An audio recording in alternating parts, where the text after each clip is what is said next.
नमस्कार साथियों, स्वागत है आपका हमारे YouTube चैनल में। आप छत्तीसगढ़ की किस जगह से हमारे समाचार सुन रहे हैं, कृपया कमेंट बॉक्स में लिखकर हमें जरूर बताएं।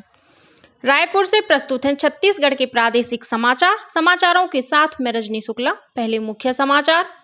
भारत निर्वाचन आयोग ने छत्तीसगढ़ सहित 5 राज्यों के मुख्य सचिवों को पत्र लिखकर निर्वाचन संबंधी तैयारियां तेज करने के निर्देश दिए हैं। राज्य सरकार ने होमगार्ड जवानों के मानदेय में रैंक वाइज वृद्धि की। कबीर जयंती के अवसर पर कल प्रदेश भर में आयोजित किए गए विभिन्न कार्यक्रम और सरगुजा जिले के उदयपुर में शुरू हुआ 2 दिवसीय रामगढ़ महोत्सव। अब समाचार विस्तार से। भारत निर्वाचन आयोग ने छत्तीसगढ़ सहित 5 राज्यों के मुख्य सचिवों को पत्र लिखकर निर्वाचन संबंधी तैयारियां तेज करने के निर्देश दिए हैं। आयोग की ओर से कहा गया है कि कोई भी अधिकारी और कर्मचारी जो किसी तरह से निर्वाचन कार्य से जुड़ा हुआ है, वह अपने गृह जिले में लंबे समय तक पदस्थ न रहे। गौरतलब है कि छत्तीसगढ़ विधानसभा का कार्यकाल 3 जनवरी 2024 को खत्म हो रहा है। इसी तरह मध्य प्रदेश, राजस्थान, मिजोरम और तेलंगाना विधानसभा का भी कार्यकाल जनवरी 2024 में खत्म हो रहा है। राज्य सरकार ने होमगार्ड जवानों के मानदेय में रैंक वाइज वृद्धि की है। इस संबंध में कल गृह विभाग से आदेश जारी कर दिया है। आदेश के मुताबिक होमगार्ड के मानदेय में न्यूनतम राशि 6,300 रुपये से अधिकतम 6,420 रुपये प्रतिमाह की बढ़ोतरी हुई है। यह वृद्धि 1 अप्रैल 2023 से मिलने वाले मानदेय पर लागू होगी। दक्षिण पूर्व रेलवे के खड़गपुर रेल मंडल में हुए रेल हादसे में प्रभावित यात्रियों के परिजनों को आवश्यक जानकारी और मदद के लिए दक्षिण पूर्व मध्य रेलवे के रायपुर मंडल में हेल्पलाइन नंबर 0771 225 2500 जारी किए गए हैं। हादसे से संबंधित जानकारी के लिए इन नंबरों पर कॉल करके संपर्क कर सकते हैं। इसी तरह दुर्ग, बिलासपुर और रायगढ़ रेलवे स्टेशन पर भी हेल्पलाइन नंबर जारी किए गए हैं। बिलासपुर और रायगढ़ स्टेशनों में हेल्पलाइन नंबर 1072 पर संपर्क कर जानकारी हासिल की जा सकती है। गौरतलब है कि ओडिशा के बालासोर जिले में शालीमार हावड़ा कोरोमंडल एक्सप्रेस बहनागा स्टेशन पर एक मालगाड़ी से टकराने के बाद पलट गई थी। इसी स्थान पर बेंगलुरु हावड़ा सुपरफास्ट ट्रेन भी पटरी से उतर गई थी। इस हादसे में 275 यात्रियों की मौत हो गई। 1000 से अधिक यात्री घायल हुए हैं। इस बीच रेल मंत्री अश्विनी वैष्णव ने इस हादसे की जांच सीबीआई से कराने की घोषणा की है। प्रधानमंत्री नरेंद्र मोदी ने ओडिशा में ट्रेन त्रासदी के स्थल पर बचाव अभियान में शामिल एजेंसियों और लोगों के प्रयासों की सराहना की है।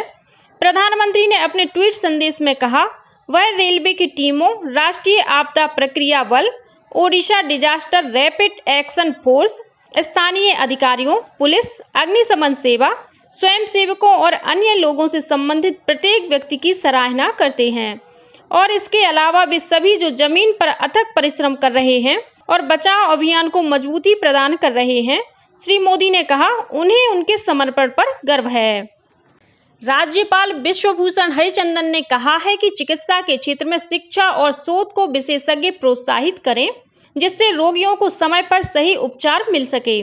कल रायपुर में Chhattisgarh obesity, diabetes and endocrine society के पहले वार्षिक सम्मेलन के उद्घाटन अवसर पर उन्होंने कहा कि विभिन्न बीमारियों के उपचार के लिए विशेषज्ञ चिकित्सकों की कमी होने के कारण मरीजों को परेशानियों का सामना करना पड़ता है। चिकित्सा क्षेत्र में शोध कार्य को बढ़ावा देने से बीमारियों की पहचान के साथ ही उसका उपचार भी समय पर हो सकेगा। राज्यपाल ने इस संबंध में जन जागरूकता कार्यक्रम आयोजित करने की भी बात कही। केंद्र की एनडीए सरकार के 9 वर्ष का कार्यकाल पूरा होने के उपलक्ष्य में भारतीय जनता पार्टी द्वारा देश भर में महासंपर्क अभियान चलाया जा रहा है। इसके तहत केंद्र सरकार की 9 वर्ष की उपलब्धियों को जन जन तक पहुंचाया जा रहा है। इसी कड़ी में कल जांजगीर चांपा जिले में भारतीय जनता पार्टी की लोकसभा स्तरीय बैठक आयोजित की गई, जिसमें 8 विधानसभा क्षेत्रों के कार्यकर्ता शामिल हुए। इस बैठक में छत्तीसगढ़ विधानसभा के पूर्व अध्यक्ष गौरीशंकर अग्रवाल, नेता प्रतिपक्ष नारायण चंदेल और सांसद गुहाराम अजगले खास तौर से उपस्थित थे। बैठक में होने वाले कार्यक्रमों को लेकर रणनीति बनाई गई। बैठक में बताया गया कि आगामी 7 जून को प्रदेश सह प्रभारी नितिन नवीन जांजगीर प्रवास पर रहेंगे। वहीं 11 जून को केंद्रीय मंत्री फग्गन सिंह कुलस्ते जांजगीर चांपा जिले का दौरा करेंगे। रायगढ़ के रामलीला मैदान में आयोजित 3 दिवसीय राष्ट्रीय रामायण महोत्सव शनिवार को संपन्न हो गया। मुख्यमंत्री भूपेश बघेल समापन कार्यक्रम के साथ ही केलो नदी के तट पर आयोजित महाआरती में भी शामिल हुए।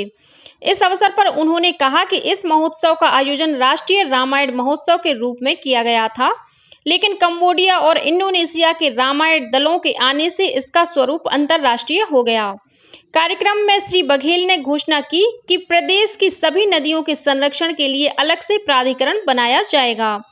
फिलहाल इंद्रावती और अरपा नदी के संरक्षण के लिए प्राधिकरण गठित किए गए हैं। राष्ट्रीय रामायण महोत्सव के दौरान 2 विश्व रिकॉर्ड भी बने। पहला रिकॉर्ड अरण्य कांड को सबसे ज्यादा 3 दिनों तक यानी 756 मिनट लगातार मंचन करने को लेकर बना। वहीं दूसरा वर्ल्ड रिकॉर्ड रायगढ़ जिला प्रशासन को 10,000 से अधिक लोगों द्वारा सामूहिक रूप से हनुमान चालीसा का पाठ करने के लिए प्रदान किया गया। महोत्सव के दौरान अरण्य कांड प्रतियोगिता में कर्नाटक की रामायण मंडली ने पहला पुरस्कार प्राप्त किया, वहीं असम को दूसरा और झारखंड की रामायण मंडली को तीसरा पुरस्कार प्रदान किया गया। समापन समारोह में कंबोडिया, इंडोनेशिया सहित सभी राज्यों और जूरी मेंबरों को सम्मानित किया गया। कल कबीर जयंती के मौके पर प्रदेश भर में विभिन्न कार्यक्रम आयोजित किए गए। राजधानी रायपुर में कल कबीर पंथ के लोगों ने रैली निकाली, वहीं कुछ जगहों पर भंडारा का भी आयोजन किया गया। मुख्यमंत्री भूपेश बघेल ने कबीर जयंती के अवसर पर प्रदेशवासियों को बधाई और शुभकामनाएं दी। अपने संदेश में श्री बघेल ने कहा कि संत कबीर का जीवन दर्शन सदैव प्रासंगिक है। उन्होंने दोहों के माध्यम से प्रेम, सद्भावना और सामाजिक समानता का संदेश दिया। सरगुजा जिले के उदयपुर में कल से 2 दिवसीय रामगढ़ महोत्सव की शुरुआत हुई। संस्कृति मंत्री अमरजीत भगत ने इस महोत्सव का शुभारंभ किया। इस अवसर पर उन्होंने कहा कि भगवान श्री राम जिन रास्तों से गुजरे थे, उन जगहों को राज्य सरकार सहेजने और संवारने का कार्य कर रही है। कार्यक्रम में संस्कृति मंत्री ने शोधकर्ताओं और कवियों को सम्मानित किया। दुर्ग जिले के भिलाई में राष्ट्रीय स्वयंसेवक संघ छत्तीसगढ़ प्रांत का 20 दिवसीय संघ शिक्षा वर्ग प्रशिक्षण शिविर कल संपन्न हुआ। इस अवसर पर प्रगतिशील सतनामी समाज के विनोद भारती ने कहा कि 20 दिन तक जो प्रशिक्षण स्वयंसेवकों ने लिया है, वह उनके जीवन, समाज और देश के लिए उपयोगी होगा।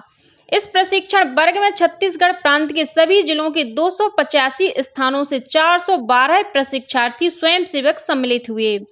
कार्यक्रम में प्रांत संघ चालक डॉक्टर पूर्णेंदु सक्सेना सहित संघ से जुड़े पदाधिकारी शामिल हुए।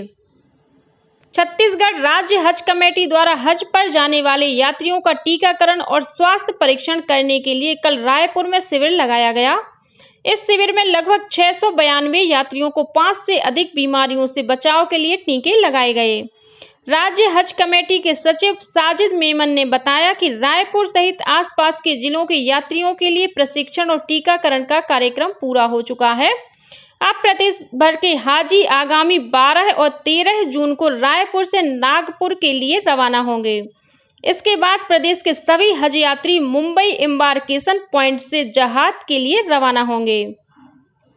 बीजापुर जिले में बीती रात ज्ञानगुड़ी के पास कार और 2 पहिया वाहन के बीच हुई भिड़ंत में स्कूटी सवार 2 लोगों की मौत हो गई।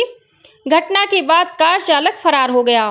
फरार युवक की गिरफ्तारी की मांग को लेकर स्थानीय लोगों ने प्रदर्शन किया। वहीं जसपुर जिले के कुनकुरी थाना क्षेत्र में तेज रफ्तार कार ने एक मोटरसाइकिल को टक्कर मारने के बाद कई वाहन सवारों को ठोकर मार दी। इस हादसे में 3 लोग गंभीर रूप से घायल हो गए, जिन्हें अस्पताल में भर्ती कराया गया। और अब पेश है मौसम का हाल। बस्तर सहित प्रदेश के कुछ इलाकों में कल शाम मौसम में बदलाव आया और तेज हवाओं के साथ हल्की बारिश हुई। जगदलपुर शहर में कल दोपहर बाद गरज चमक के साथ बारिश हुई। वहीं बिलासपुर और रायगढ़ जिले में भी हल्की बारिश होने से लोगों को गर्मी से कुछ राहत मिली है। इस बीच मौसम विभाग ने आगामी 24 घंटों के दौरान प्रदेश में 1-2 स्थानों पर गरज चमक के साथ आकाशीय बिजली गिरने और तेज हवाएं चलने की संभावना व्यक्त की है। और अब कुछ अन्य खबरें संक्षेप में। आज विश्व पर्यावरण दिवस मनाया जा रहा है। इस मौके पर मुख्यमंत्री भूपेश बघेल ने प्रदेशवासियों को बधाई और शुभकामनाएं देते हुए कहा है कि यह दिन मानव और प्रकृति के बीच सामंजस्य बढ़ाने के लिए प्रेरित करता है। विश्व पर्यावरण दिवस के अवसर पर वन एवं जलवायु परिवर्तन विभाग द्वारा प्रदेश के 337 आत्मानंद स्कूलों में लगभग 11,000 पौधों का रोपण किया जाएगा। विश्व पर्यावरण दिवस के अवसर पर आज जांजगीर चांपा जिले के बहेराडीह स्थित किसान स्कूल में जागरूकता रैली निकाली जाएगी। त्रिस्तरीय पंचायतों और नगरीय निकायों के आम तथा उप निर्वाचन के लिए राज्य निर्वाचन आयोग द्वारा नवा रायपुर में कंट्रोल रूम स्थापित किया गया है। प्रदेश में शराबबंदी की मांग को लेकर भारतीय जनता महिला मोर्चा की कार्यकर्ताओं ने जांजगीर चांपा जिले में प्रदेश अध्यक्ष शालिनी राजपूत के नेतृत्व में धरना प्रदर्शन किया। राज्य के अनुसूचित जाति और अन्य पिछड़ा वर्ग के विद्यार्थियों से कक्षा 9वीं में प्रवेश के लिए ऑनलाइन आवेदन 12 जून तक आमंत्रित किए गए हैं। माओवादी गतिविधियों में करीब 5 दशकों से सक्रिय 1.5 करोड़ रुपए के इनामी माओवादी आनंद उर्फ कटकम सुदर्शन की हार्ट अटैक से मौत हो गई है। जांजगीर चांपा जिले में एनसीसी कैडेटों ने नुक्कड़ नाटक के जरिए प्लास्टिक मुक्त भारत का संदेश दिया। मनेंद्रगढ़ भरतपुर चिरमिरी जिले में भरतपुर जनपद उपाध्यक्ष दुर्गा शंकर मिश्रा द्वारा तहसीलदार से दुर्व्यवहार करने के बाद उन्हें पुलिस द्वारा गिरफ्तार किए जाने के विरोध में भारतीय जनता पार्टी के कार्यकर्ताओं ने कल जनकपुर बंद रखा। मुंगेली जिले में सहकारी सोसाइटी के कर्मचारी 3 सूत्रीय मांगों को लेकर अनिश्चितकालीन हड़ताल पर हैं और जांजगीर चांपा जिले के मिसदा गांव में पोल्ट्री फार्म में आग लगने से हजारों मुर्गियों के मरने की खबर है। इसी के साथ छत्तीसगढ़ के समाचारों का ये बुलेटिन समाप्त हुआ। नमस्कार।